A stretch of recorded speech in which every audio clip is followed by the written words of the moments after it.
Hey there, fellow knowledge seekers, and welcome back to the deep dive. Before we even get started, don't forget to hit that like button and subscribe to our channel. Oh, and one more thing, make sure you tap that bell icon for notifications so you never miss an update. Especially if you're, one of those dedicated learners prepping for those big government exams, or maybe you're just super into keeping up with all the latest policy changes and developments, which is, super important. But anyway, enough about that. Let's jump into a topic that's been creating a ton of buzz lately. PM Surya Ghar, India's ambitious rooftop solar initiative. Have you heard about it? So picture this, okay? You're just chilling, soaking up the sun, maybe sipping on some chai. And get this, your electricity meter, not even budging. Sounds kind of like a dream, right? Well, I'm here to tell you, it's becoming a reality for more and more people across India every single day, and it's all thanks to PM Surya Ghar. So tell me, what exactly is PM Surya Ghar, and how does it actually work? Well, it's this massive government push, you see, to install solar panels on rooftops, all across the country. The goal, to reach a whopping 1 crore homes by 2027. And you know what's really great about it? It's not just about going green, though that's obviously a huge plus. It's also about saving you, the consumer, a whole lot of money on those pesky electricity bills. Okay, I'm definitely intrigued, but you're gonna have to break this down for me a little. How do these rooftop solar panels actually lead to, free electricity for people who own their homes? It's surprisingly simple, actually. You install those solar panels on your roof, right? They capture all that glorious sunlight and, here's the magic, convert it into electricity. And you can then use that electricity to power your entire home. But there's more. And this is the really cool part. Any extra electricity that you generate, you can actually sell it back to the grid. So you're not just saving money, you could actually be earning some too. Hold on. So not only do I get free electricity, but I can actually make money on top of that by selling the extra power I generate. That's amazing. It is. It's a win-win situation, really. Benefits for individuals like you and me, and for the country as a whole. Okay, but let's be real for a second. Solar panels, they're a big investment, right? Yeah. How can the average person, especially, those folks who are studying hard for government exams, how can they actually afford to get involved with this initiative? Well, that's where the government's subsidy structure comes in. Depending on how much electricity you use on average each month, you can actually get up to 40% of the installation costs covered.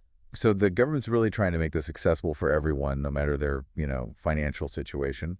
That's awesome to hear. Exactly. They realize that transitioning to solar isn't just about individual benefits, it's about creating a more sustainable future for India overall. And this is where it gets interesting, especially for those of you out there who are really following government policies and initiatives, because the impact of PM Surya Ghar goes way beyond, just free electricity for individuals. So can you give us some more insight into the wider benefits, like from a policy and economic standpoint? Absolutely. From a purely financial perspective, the government's projected to save a massive, a truly staggering 75,000 crore every year because of PM Surya Ghar. That's an unbelievable amount of money that can then be put towards other super important areas like, education, healthcare, maybe even more investment in renewable energy. Wow, those projected savings are definitely nothing to sneeze at. Yeah. But how do these savings actually come about? Well, it's all about reducing the burden on the energy infrastructure we already have. As more and more homes start generating their own power, the demand on the national grid decreases, right? And that leads to lower costs for the government. I see. It's like every household is kind of like its own little mini power plant helping to contribute to the overall energy solution. Yeah. But what about the environmental side of things? We hear a lot about India's commitment to clean energy. So how does PM Surya Ghar play into that bigger picture? Well, it's a huge step toward reaching India's renewable energy goals, that's for sure. By adding a whopping 30 GW of solar capacity, it seriously reduces our reliance on fossil fuels, the ones that are a major cause of climate change. So it's not just about saving money. It's also about creating a cleaner, healthier India for, well, for everyone in the future. Okay, I'm really starting to see why everyone's talking about this initiative. But wait a minute, there's more, right? I've heard whispers about these model solar villages.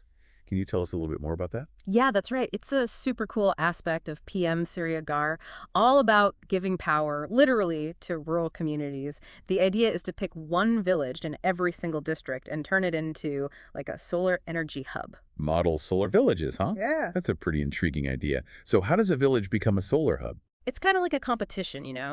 Villages put together these proposals outlining their plans for how they adopt renewable energy. And then the winning village in each district, they get a grant, a whopping 1 crore grant to make their vision a reality. It's an awesome way to encourage sustainable development right at the grassroots level. Wow, 1 crore. That's incredible. It's inspiring to see PM Surya Ghar empowering communities, letting them take control of their own energy future. But I got to ask, how are they spreading the word about all of this? How do people even find out about these amazing opportunities? Well, the government's doing a lot. They've got awareness campaigns running on pretty much every platform you can imagine, traditional media, social media, you name it. Plus, they're working with local communities and those discoms, the electricity distribution companies, to make sure the message gets out to everyone, everywhere. So they're really going all out to make sure this reaches every nook and cranny of the country, huh? That's impressive. Well, we've definitely covered a lot of ground here in this first part of our deep dive. We talked about the basics of how rooftop solar works, the big economic and environmental benefits, and even touched on those awesome model solar villages. But guess what? We're just getting started. Welcome back to the deep dive. Before we move on, I just have to say this initiative is truly commendable. I can totally see why it's generating so much buzz, and not just within India, but globally too. Oh, for sure. And it's especially relevant to our listeners, right? Those folks who are preparing for those tough government exams or working in fields related to energy policy. Understanding the ins and outs of PM Surya Ghar could really give them a layup, don't you think? So let's get down to brass tacks here. We talked about the subsidies and loans that are available, but I think our listeners would love to really dive deep into how those actually work in practice. What makes someone eligible and what's the application process like? Absolutely. Let's break it down. So first, the subsidies. Remember how we mentioned you can get up to 40% of your installation costs covered? Well, the exact amount you get, it actually depends on how much electricity you use on average every month. The more you use, the bigger the subsidy you qualify for. Okay, that makes sense. So walk me through this. How do I even apply for one of these subsidies? Is it like a super complicated process, tons of paperwork, running around to different offices, that kind of thing? Not at all. They've made the whole thing super user-friendly, and you can even do it all online through this thing called the National Portal. Basically, you just fill out this application form, upload whatever documents they need, and boom. Once your application gets approved, they just deposit the subsidies straight into your bank account. That's awesome. No hassle, no fuss. Right. So what about the loans then? You mentioned these collateral-free loans, right? What are the terms like, and who can even get one? Oh, these loans are a game changer for sure. They really open up solar to a much wider range of people. Basically, you can get one for systems up to 3 kilowatters, and the interest rates are super reasonable, usually around 7%, which is way lower than what you'd get with a regular personal loan. Okay, that's good to know. But what happens if something goes wrong with my solar panels? What kind of support can I expect? That's a great question. All the installations that happen under PM Surya Ghar, they're done by these certified vendors who are listed on the national portal. And these vendors, they're not just responsible for, putting the panels up. They also handle all the ongoing maintenance and provide support if you need it. So you've always got someone you can call if you run into any issues. That's a relief to hear. It's like having your own personal solar expert on speed dial. Okay, so now I want to talk a bit about the actual technology itself. What kind of solar panels are we talking about here? Are they top of the line, super efficient? Absolutely. The panels they use for PM Surya Ghar are really high quality, meet all the international standards, that kind of thing. And they're built to last, designed to be tough and handle whatever the Indian climate throws at them. That's good to know. And speaking of lasting, what's the lifespan of these panels? Is this a worthwhile investment in the long run? Oh, totally. Solar panels are known for being super durable. I mean, we're talking a lifespan of 25 years, maybe even more. So you're basically making this one-time investment, and then boom, you've got free electricity for decades. Wow, that's amazing. But hold on a second. What about those people who live in areas where there's not as much sunlight? Or during the monsoon season when it's cloudy all the time? Will the panels still be able to generate enough electricity? Yeah, that's a valid concern, but that's the beauty of this initiative. It's designed to work in all sorts of different geographical conditions. So on the national portal, they have this cool tool, a system size calculator. It takes into account your location, how many hours of sunlight you get on average, how much energy you use, all that stuff. And then it recommends the perfect size and type of solar panel system for your specific needs. So even if I live somewhere that doesn't get tons of sun, I can still benefit from PM Surya Ghar. That's fantastic. Okay, so let's circle back to something we touched on earlier, net metering. Can you explain that concept a little bit more, for those who might not be familiar with it? Of course, net metering is this really cool feature of PM Surya Ghar that basically lets you become an active participant in the whole energy system. So it means your solar panels are hooked up to the electricity grid, right? And whenever your panels generate more power than you're actually using, that surplus goes back into the grid and you get credit for it on your electricity bill. So it's like, I'm not just getting free electricity for myself, I'm actually contributing to the grid too. That's pretty neat. But hold on, if we have tons of households feeding energy back into the grid, doesn't that mess with its stability? That's a really important question, and it leads us to a crucial part of PM Surya Ghar, grid modernization. You see, as more and more homes adopt solar, the grid needs to become smarter and more flexible. It needs to be able to handle this two-way flow of electricity. That sounds like a pretty big challenge, Mhm. like one that requires a lot of investment and innovation. So how is India tackling this whole grid modernization thing? Well, the government knows that a strong modern grid is absolutely essential for this to work, for widespread adoption of rooftop solar. So they're pouring tons of money into smart grid technologies, energy storage solutions, and all sorts of fancy grid management systems that can smoothly integrate these decentralized power sources. Okay, that's good to know. It sounds like they're really thinking long term and putting the right infrastructure in place. But what about security? With a more interconnected grid, are there any concerns about cyber attacks or vulnerabilities? Yeah, that's a valid concern. And it's something that everyone involved, the policymakers, the experts, they're all actively working on. Cybersecurity is a top priority when it comes to grid modernization, that's for sure. So they're allocating a ton of resources to make those security protocols stronger, implementing early warning systems, making sure the grid can bounce back from potential threats. So it's not just about making the grid smarter and more flexible, it's about making it safer too. Exactly. It's a multifaceted challenge for sure, but it's one that India is absolutely committed to tackling head on, to make sure PM Surya Ghar is a success and to pave the way for a cleaner, more sustainable energy future. We've covered a ton of ground in this segment, haven't we? From the nitty-gritty details of subsidies and loans to the bigger picture of grid modernization and cybersecurity. But guess what? There's still more to explore. Welcome back to the Deep Dive. In the last couple of parts, we really dug into the nuts and bolts of PM Surya Ghar. All about the financial incentives, the tech stuff, even how it all ties into grid modernization and cybersecurity. But now I want to kind of zoom out a bit.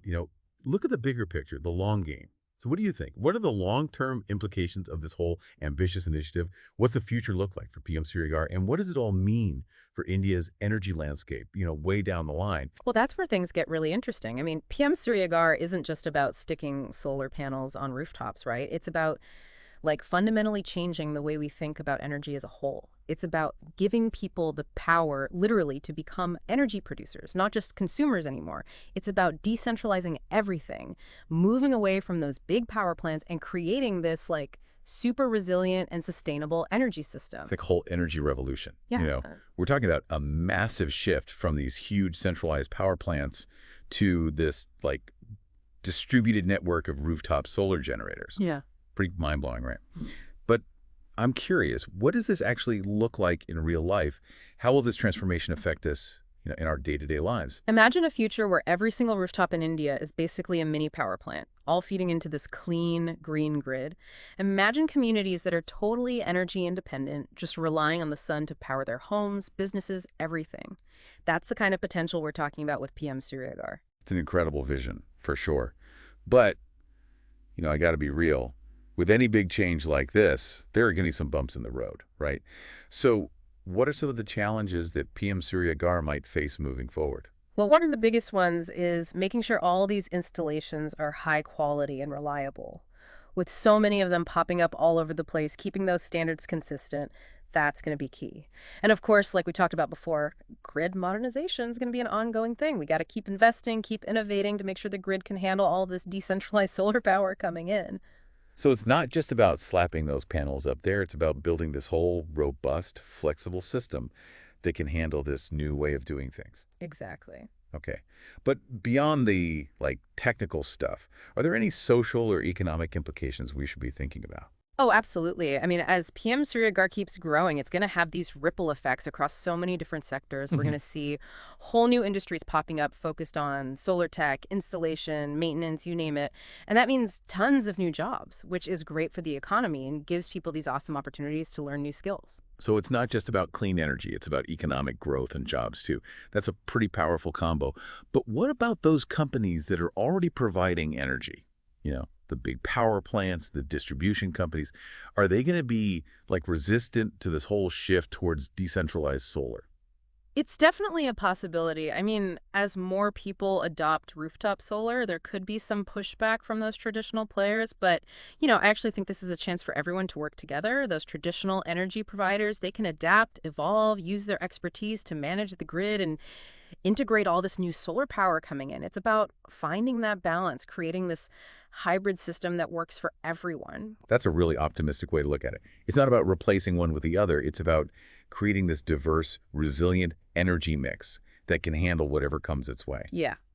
Okay, so let's take it even further. How does PM Suryagar fit into the whole global movement towards renewable energy?